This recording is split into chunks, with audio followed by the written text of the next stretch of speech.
Okay, welcome to Nanyang Business School. This is the juncture where your kids may be in the dilemma of really deciding what's next. Should they go to the university locally? Should they go out to work? Should they go to which university? If they do, which program? But really, this chart is an understatement. I think the number of choices out there is a lot more than this, right? So whether they should do a single degree, double degree, a second major, a double major, nowadays the combination are so complex. Huh? So I hope I can give you some insights on what Nanyang Business School offers. But of course, the complexity is compounded by the fact that our economy, the macro environment is very exciting with climate change. Everybody is now talking about net zero, climate risk, and then the accelerated innovation we have in the area, particularly in AI. I was just talking to and then change in demographic. I was just talking to a friend the other day, a friend working in the audit firm, a partner. He was telling me that his employee has requested to work from home. Then I told him, yeah, why not? Go ahead. That's what everybody does, right? But then he was telling me that, well, this kind of work is customer facing, very hard to work from home. And then I said, you go and explain to employer, I'm sure your employer will understand. So he did just that. So he told the employee, you can work from home, but a bit challenging. But you must understand the fact that if you work from home, from Bedok, that's where the employee stays. It's no different for me employing somebody from Manila working from home at a quarter of the salary. So I'm not meant to scare the prospective student, but really this is the changing demographic. Of course, the other side of the coin is there are opportunities, right? We could also be working in New York, London, any of these mega city where there are tremendous opportunity at probably four times the salary, right? So these are now the options available in line with the macro changes. A study by Will Towers in the recent World Economic Forum noted that these are the four major skills that are required to prepare the workers in this new industry. AI, big data, needless to say, nowadays, we're talking about ChatGPT, we're talking about Copilot.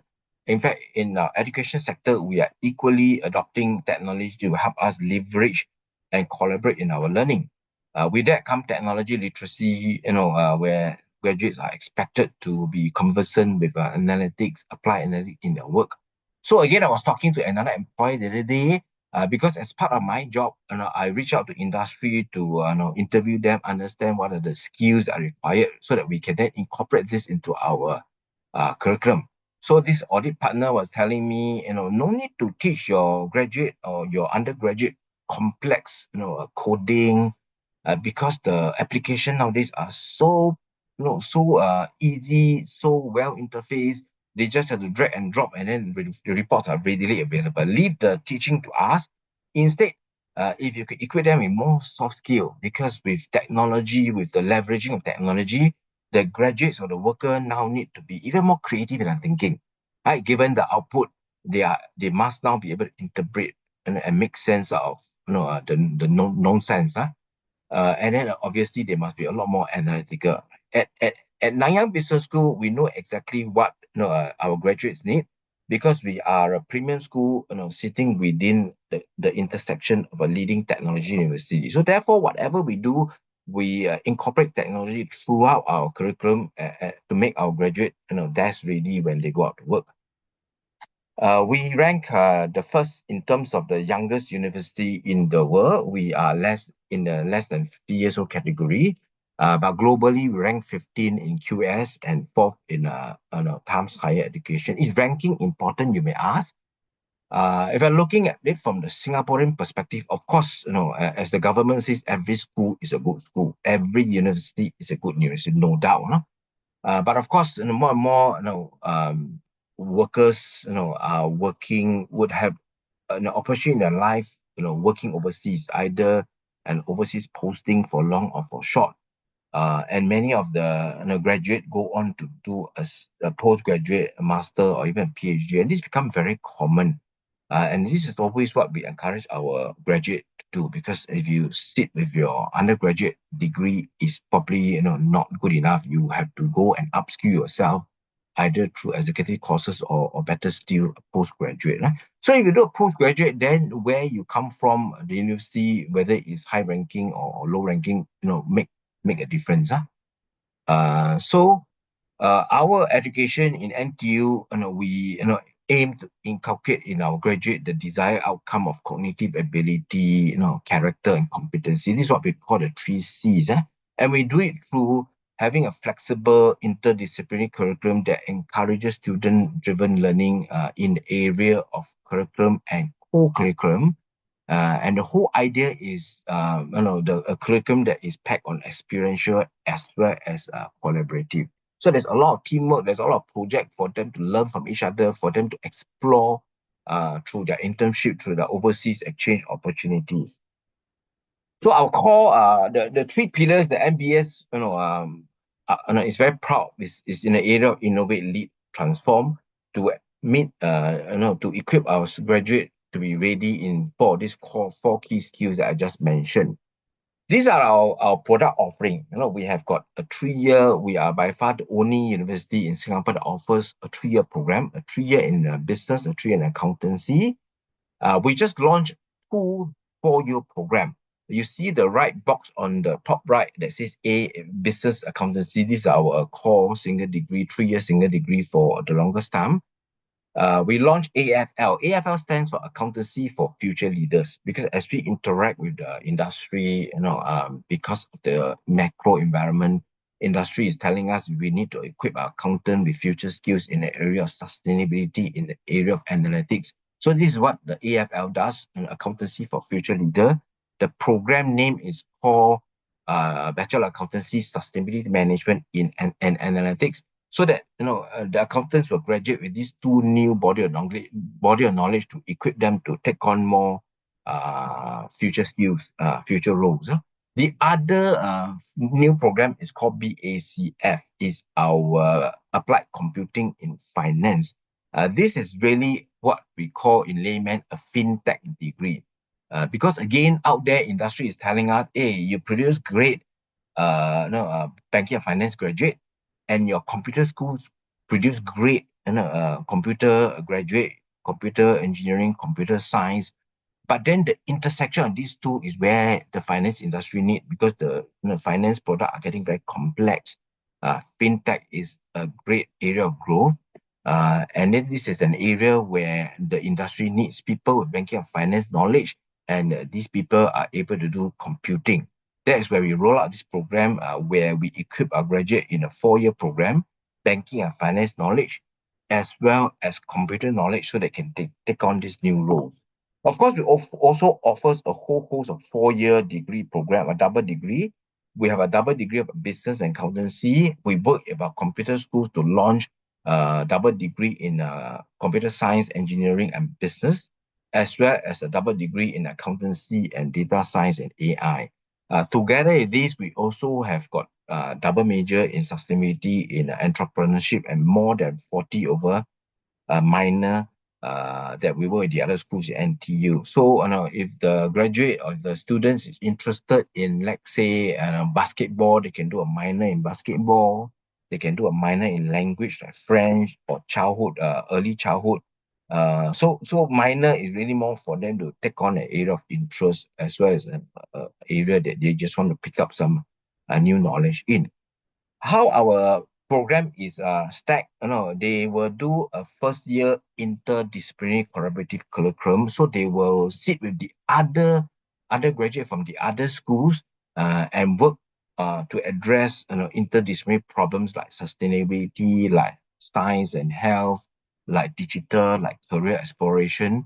So the whole idea is when they sit with the other student from the other school, they realize that the way they think, the way they address problem are very different, because the engineers, the medical student, the student in the mass media and communication school think very differently. Yeah, but this is really why the university is coming from, interdisciplinaries, because when the student graduate, they are likely to be thrown into a very interdisciplinary working environment.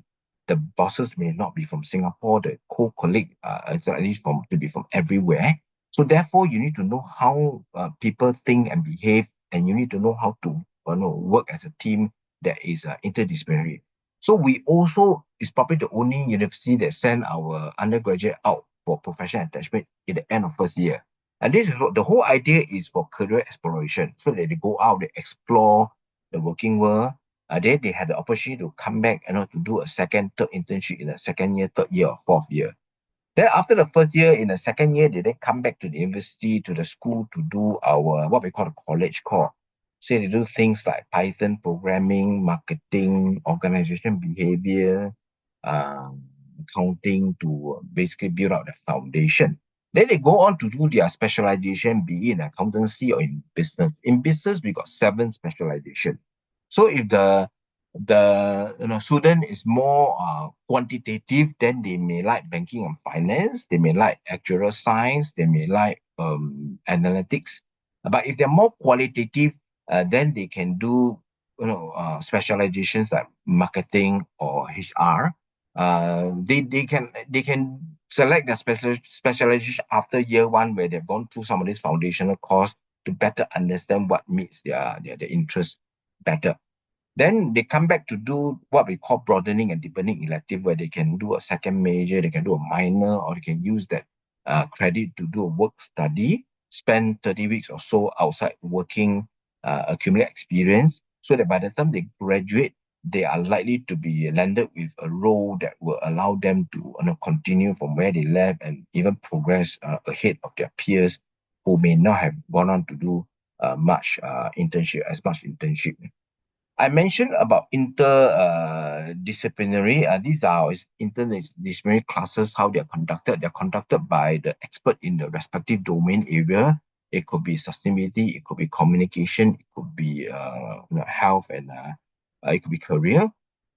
And then I mentioned the fact that we are a business school sitting in a technology university, and we are proud to be probably the very few internationally. And if you count, there are probably only about 4 or 5 of them. So the strength that we have is we are able to incorporate. In fact, we incorporate technology throughout our 3-year curriculum. So in our accountancy program, for example, we will start them in year one. Instead of the traditional hardcore debit credit, we start them with accounting software, such as QuickBooks, so that they then know what the working world is about. It's not about debit credit. It's not about ledger. It's about it's about scanning your invoices, scanning your agreement into the system, and the system will auto generate the reports for you to make decision. As they go on to the other year, they do things like Python programming, visualization, database SQL, and then they get on to apply some of the analytics software like ACL idea for them to solve real life problem. Of course, there will be a capstone project for you to apply for them to apply some of these tools. So these are areas where we innovate. Then we also, of course, in the area of technology, we can't run away from generative AI, right? So we are a school that embrace AI. So students are encouraged to use AI to address their problem, but more so, instead of just asking and then generating the report that the AI produces, we get the student critically evaluate the output and think through the output, and then tweak, to ask questions on whether how they could improve the prompt to in fact come up with better recommendations. So and then other than innovate, the next we do is we lead an area of culture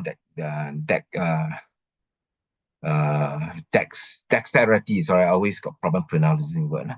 So we have got a culture intelligence center where we put our students through cultural course so that they are able to interact with different culture within the business community. We also use these modules to prepare them for overseas exchange, internship, so and so forth. In terms of leading, we also get our students to take on leadership role, so that by leading through example, they also equip themselves with leading skills. Then we transform. One of the key area of transformation is the area of sustainability, right? As you know, sustainability is a big growth area where the world has pledged net zero. Singapore is in the forefront. In our accountancy curriculum, for example, we have got sustainability and analytics embedded in almost every of our core courses. On top of that, we have elective, in the area of sustainability where the student can go on to take, subjects like carbon market, impact investing, and also a basket of analytics courses for them to harness, further analytics interest. Transform also in the area of work study. Student can do work study, short term, long term. Student go on overseas internship to you know, to develop capitals as well as emerging capitals like the region Southeast Asia. These are some of our internship partners. And we encourage our students go on exchange. Most of the students who want to go on exchange will be able to go on exchange, and they take the opportunity while they are on exchange to clear some of their modules, to really immerse themselves in the overseas environment to learn the culture, as they harness their achieve their academic clear the academic courses. We have exchange partners all over the world. Europe, North Asia is becoming very popular, not to mention the traditional America and Australia, New Zealand. Student, we have got support throughout for our student in the area of career. So we have a dedicated career academy for career excellence, where we got career coaches to coach the student in the area of writing a resume, presenting your LinkedIn profile, how do you prepare for interview. The great thing about NBS is we got huge alumni base where we tap on them to be mentor, so they become mentor for student in the respective area. And it is an area resources where the student can tap on to help them in their career exploration.